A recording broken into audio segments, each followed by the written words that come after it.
What's up, YouTube? This is Mathos97 and welcome back to another episode of WWE 2K14 Universe Mode. This is episode 22 and we're here with the main event, of course. So as you can see here, checking out the rankings, Seth Rollins. I don't know why Seth Rollins is up in that WWE title picture. It's like he's always been in like the top 3 like since I started this Universe Mode. But for whatever reason, he's doing a pretty good job making a pretty good stake for himself. I don't know. But as you can see, we have a tag team match. That's right, John Cena and Sheamus taking on Dean Ambrose and Roman Reigns. Alberto Del Rio taking on The Big Show. Brie Bella and Nikki Bella taking on Summer Rae and Layla. And the main event, Cody Rhodes versus Christian. You're probably thinking, math, this card is backwards.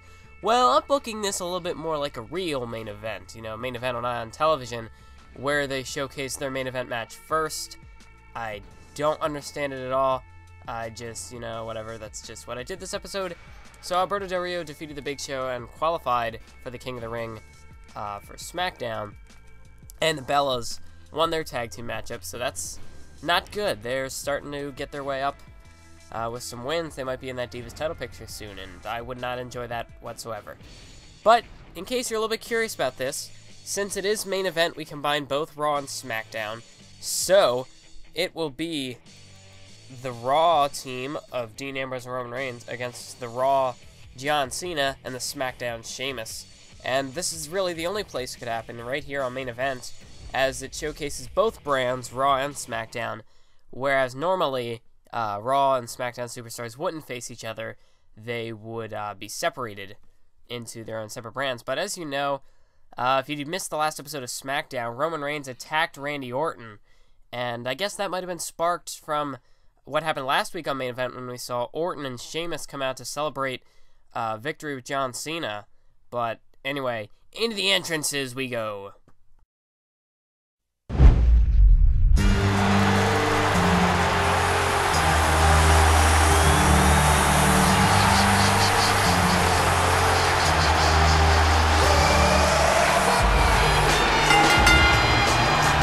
The following tag team contest is scheduled for one fall. On the way to the ring, from West Newbury, Massachusetts, weighing 240 pounds, John Cena! We're getting set for some tag team action here.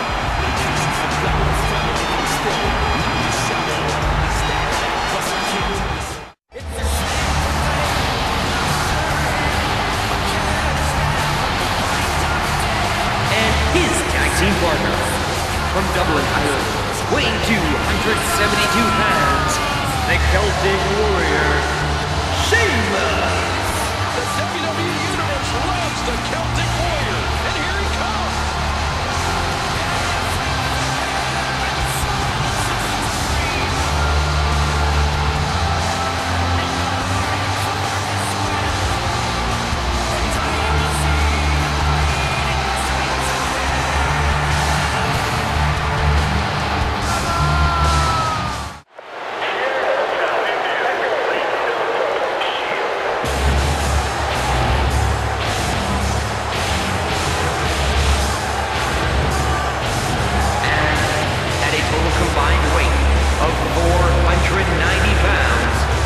Representing the Shield, Roman Reigns and Dean Ambrose. Well, I'm looking forward to this tag matchup.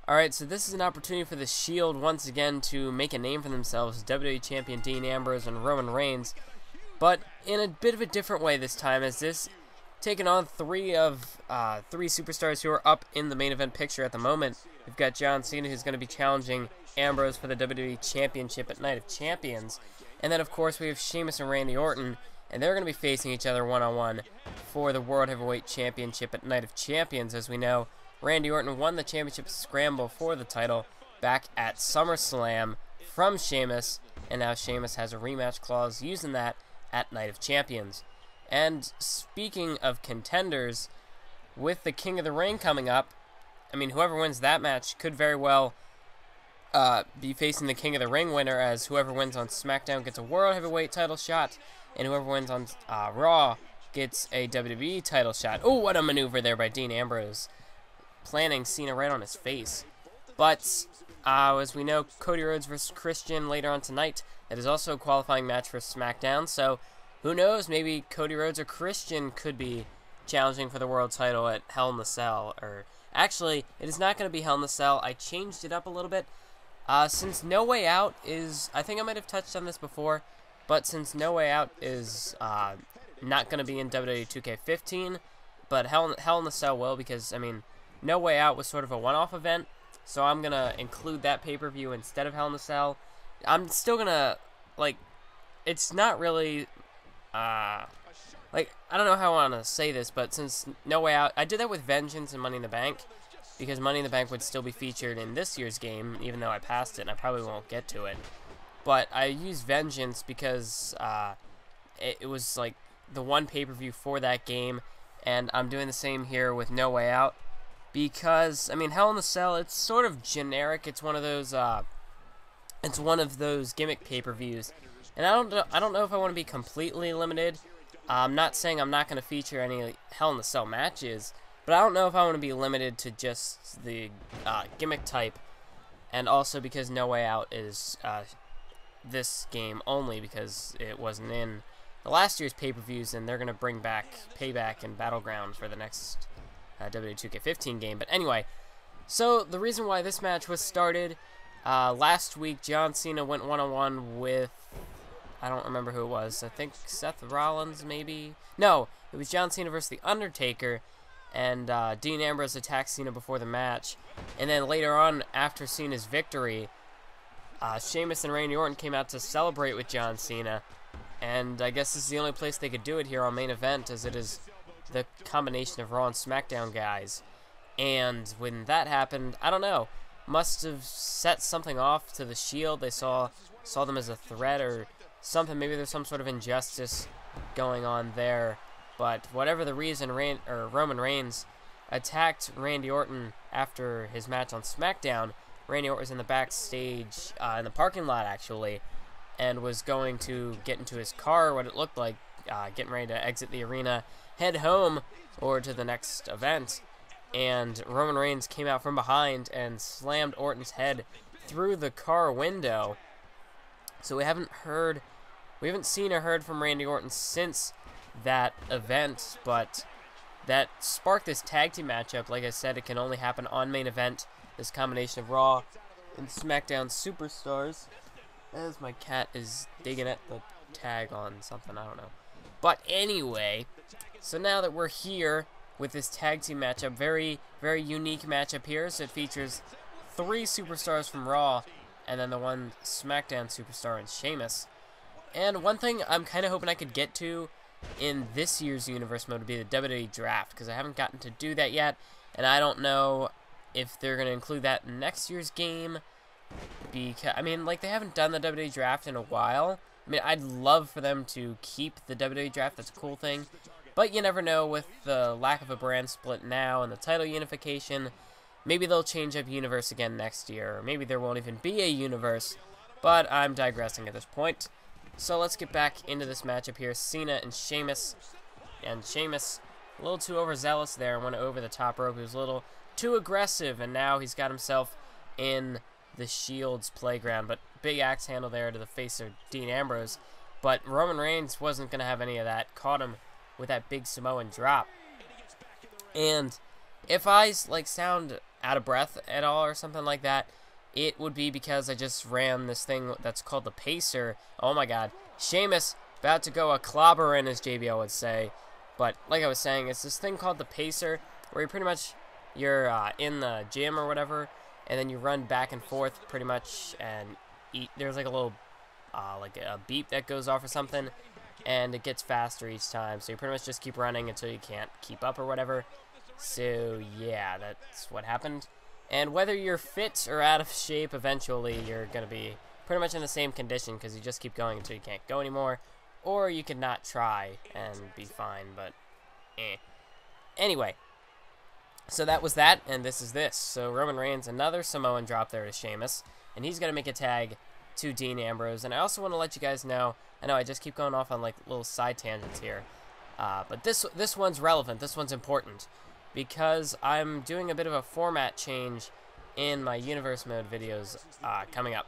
As what I'm going to be doing is, because of the whole copyright thing that went around last month, and it's probably still there, I haven't gotten any claims since then, but because WWE Music is not going to release their claims on videos, I'm going to start just talking straight through the entrances.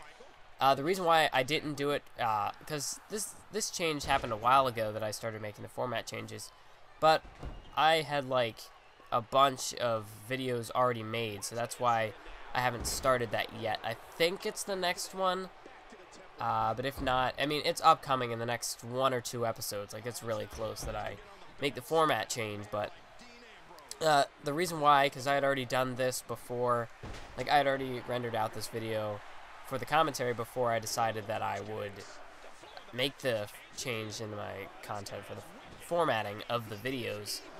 So now it's pretty much like my WWE 13, where I'm just going to talk straight through it.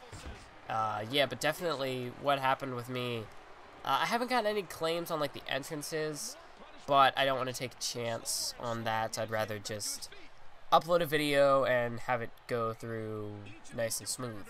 Because, I mean, yeah, I'm not really going to go into that anymore, but Roman Reigns coming in off a hot tag, uppercut, nope, he missed, okay, and a bro kick by Sheamus, and Roman Reigns' mistake could cost him here in 3. Sheamus gets the win off the bro kick, as my cat won't leave me alone. I keeps walking like in front of me and messing me up, but anyway, so Roman Reigns tried to come in off the hot tag, and instead he caught a bro kick for his efforts, and the Shield not victorious here tonight, and I don't know what to call this team.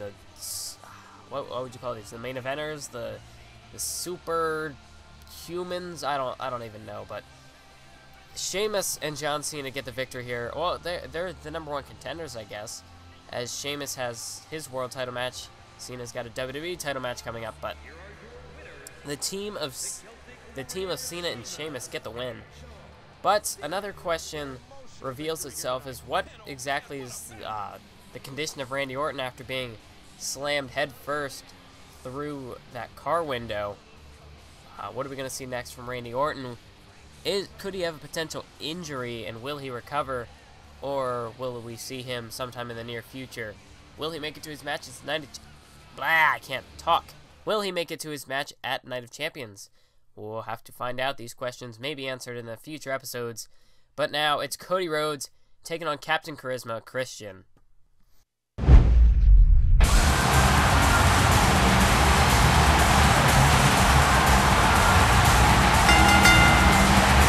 The following contest is scheduled for one fall.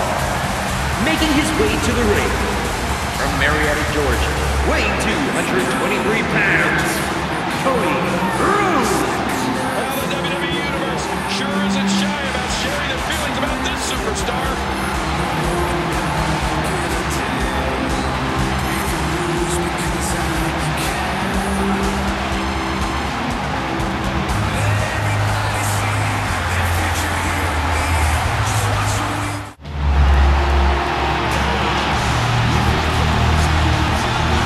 Approaching the ring from Toronto, Ontario, Canada, weighing 227 pounds, Christian. Oh, what a matchup this is going to be.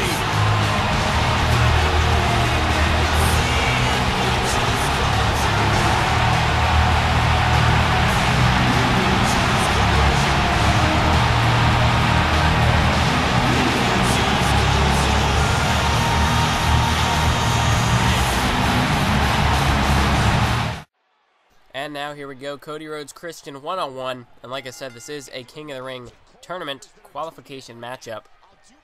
So the winner will join Fandango, Alberto Del Rio, And I'm trying to think of these off the top of my head. Well, you know, you've seen the past episodes, and if you haven't, go check them out, and you can find out who qualified, because I'm too unprofessional and lazy to look them up myself, I guess. I don't know. But anyway, so this is a qualification matchup for the King of the Ring tournament, but this is a pretty interesting one. If we remember back in WWE 13 Universe mode, these two feuded for the Intercontinental Championship at one point. Back at Extreme Rules, there was a triple threat between The Miz, Christian, and Cody Rhodes. And speaking of The Miz, Miz almost got run over earlier, so whoever Miz's quote-unquote hitman is still hasn't quite succeeded yet, but the message is definitely getting across, as Miz is just getting destroyed at this point. But like I was saying, they're triple threat for the Intercontinental Championship. Miz lost the title to Christian, and in fact, Cody Rhodes was the one who got pinned, but the issues between Christian and Cody Rhodes did not stop there. They went on to have a steel cage match on SmackDown leading up to Over the Limit, and Christian got the win there, and we haven't really seen much of Cody Rhodes since then, but Cody Rhodes is back now, and he's here attempting to qualify for the King of the Ring, and this would definitely be quite a comeback for Cody Rhodes, as he could get a victory, get himself right back onto our programming here in Universe, start to build some momentum, get himself back to where he needs to be, and maybe could find himself in the Intercontinental Championship division, near the top of it anyway. As Christian, he has his rematch clause for the Intercontinental Championship, and what currently is going to be a triple threat match for the title at Night of Champions between Ryback and Curtis Axel, well, and Christian as well. Oh, what a submission hold there by Christian, just wearing out the legs of Cody Rhodes. But Christian, he's got an opportunity to win back his Intercontinental Championship at Night of Champions. As Christian, he held that title since Extreme Rules, so he held that for quite a long time. But now Cody Rhodes, well, if Christian, he does get the win here, then he's got to work double duty. But should he lose, then he still has his Intercontinental Championship matchup. But the pay-per-view Night of Champions, it's going to be a pretty long one, so he'll have plenty of time to recover in between matches for the Intercontinental and whatever his King of the Ring match would be. But he may not even win this match, so I could just be rambling here as I've got something in my eye. What the heck is this? I'm just getting completely trolled during this commentary. But Cody Rhodes, on the other hand, he hasn't been in that Intercontinental Championship picture since Extreme Rules. So Cody Rhodes win here, and a good showing in the King of the Ring tournament could definitely help him get back up into the top of the Intercontinental Championship division right away. Maybe even start to work towards the World Heavyweight Championship, potentially. Depending on if he could win the King of the Ring, he'd be #1 contender for the title. And what is this? Christian measuring Cody Rhodes here on the apron. And what a DDT there by Christian. Really stepping things up here, as these two had quite a rivalry in WWE 13, and it looks like it's being renewed right here. Christian wasting little time, or effort for that matter, looking to put down Cody Rhodes here, and Cody Rhodes could be out completely, could be counted out, but Cody Rhodes now hanging up Christian there on the apron, as now he went to punch Christian, but Christian sidestepped, but Cody Rhodes blocks, and now he's got him for a sunset flip. 1, 2, and no, Christian counters. 1, and a kick out there by Cody Rhodes, as we don't want to have another one of those back and forth leverage pin battles. Like I said, they should really limit those, but I could save that for another video. As there we go, disaster kick by Cody Rhodes, and Rhodes could be moments away from defeating Christian. 1, 2, no, Christian kicks out, and Cody Rhodes yet to defeat his arch nemesis, as this would be a big victory for Cody Rhodes if he could knock off Christian here. And what a kick to Christian. But like I said, Cody Rhodes, he's never been able to defeat Christian in a big-time matchup. That steel cage match he lost, the Intercontinental Championship match, he could not get the win either. So Cody Rhodes, he really needs to get a victory here for against Christian. He's 0-2 in big-time matchups, and there may be some more than that I can't think of. But what a move there, dropping Christian right on his face. And now Cody Rhodes. Quite a showing from these two superstars. Pulling out all the stops here. And now Cody Rhodes, what is this? Roll up on Christian. 1, 2. No, Christian kicks out there. That was a very close call there for Christian. But Cody Rhodes catches him off guard. Crossroads to Christian. And now Cody Rhodes hooks the leg. 1, 2, 3. And Cody Rhodes has qualified for the King of the Ring tournament. And what a matchup against Christian here. And Cody Rhodes finally gets a victory over Christian in a big-time matchup. He had never really been able to beat Christian one-on-one, and now he's done it. As you can see here, one of the key moments with that disaster kick, but that was not enough to put away Christian. Here we thought Cody Rhodes might have had him on that roll-up, but even when Christian managed to kick out, he walked right into a crossroads here as Christian couldn't prepare himself to counter the crossroads, and that was the defining moment for Cody Rhodes in this one as he gets the victory. And you can see Cody Rhodes celebrating. It was a very hard-fought match between these two. And what respect being shown here by Christian, raising Cody Rhodes' arm, as these two were bitter rivals in WWE 13 earlier this year, but now it looks like they've set aside their differences and they've gained mutual respect for each other. So, two big victories there for Cody Rhodes, I guess. He got the respect of Christian, as well as he finally got that big victory over Captain Charisma. So now Cody Rhodes qualifies for the King of the Ring tournament. So that is definitely going to shake things up. And now, as you can see there, number 4 contender on the Intercontinental title rankings. So he did take a step up there. But thank you all for watching. Keep on YouTubing.